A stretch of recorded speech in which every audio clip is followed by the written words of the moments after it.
Le tourisme est devenu une activité mondialisée, mais il existe des inégalités dans la répartition des touristes. Trois grands ensembles dominent. En premier, l'Europe, qui concentre une population riche et habituée à se déplacer à l'étranger. Ensuite vient l'Asie de l'Est, qui abrite le Japon et plusieurs pays émergents, dont la Chine, où la forte croissance économique crée une nouvelle catégorie de population riche et désireuse de voyager. Enfin, l'Amérique du Nord, et notamment les États-Unis, qui par son dynamisme économique engendre une population riche et susceptible de se déplacer dans le monde.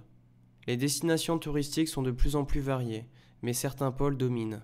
Tout d'abord l'Europe de l'Ouest, avec la France, pays le plus visité au monde, l'Espagne et l'Italie, qui sont respectivement numéros 3 et 5.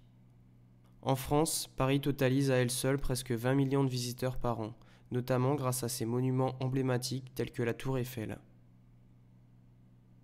En Asie, la Chine est le quatrième pays le plus visité au monde.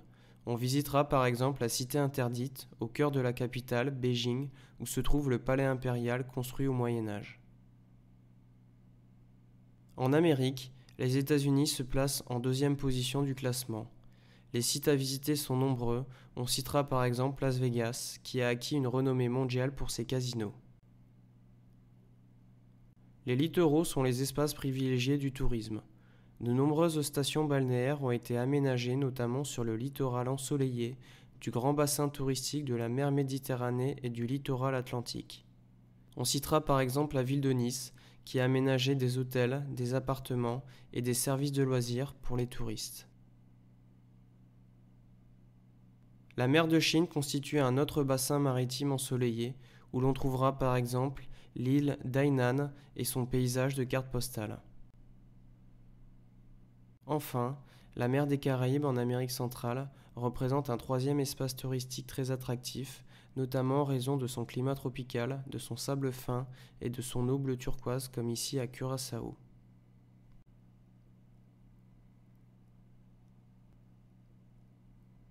En dehors de ces grands bassins touristiques, d'autres littoraux sont très attractifs comme les îles Maldives dans l'océan Indien. Mais ce sont les villes qui sont au centre du tourisme mondial, notamment pour le tourisme culturel. Les métropoles mondiales sont les espaces les plus visités au monde, de par leur situation de carrefour aéroportuaire, comme la ville de Londres et son célèbre Big Ben, qui ont reçu 16 millions de touristes étrangers en 2013.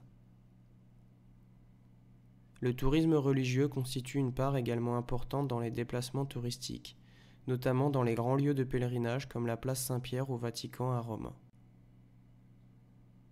Plus récemment, les montagnes sont également devenues des espaces touristiques grâce à la construction de stations de sports d'hiver. Citons l'exemple de Whistler au Canada, où les infrastructures ont permis d'accueillir les Jeux olympiques d'hiver en 2010 et ainsi accroître la renommée de cette station. Les touristes parcourent tous les continents, mais l'essentiel des déplacements se font dans l'espace d'origine du voyageur. Ainsi, la très grande majorité des séjours des Européens se font en Europe.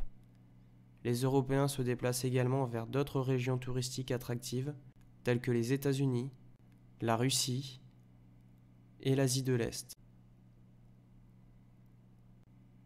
Les Asiatiques voyagent au sein de la région pacifique de l'Asie, mais se rendent également beaucoup en Europe, aux États-Unis et en Asie du Sud.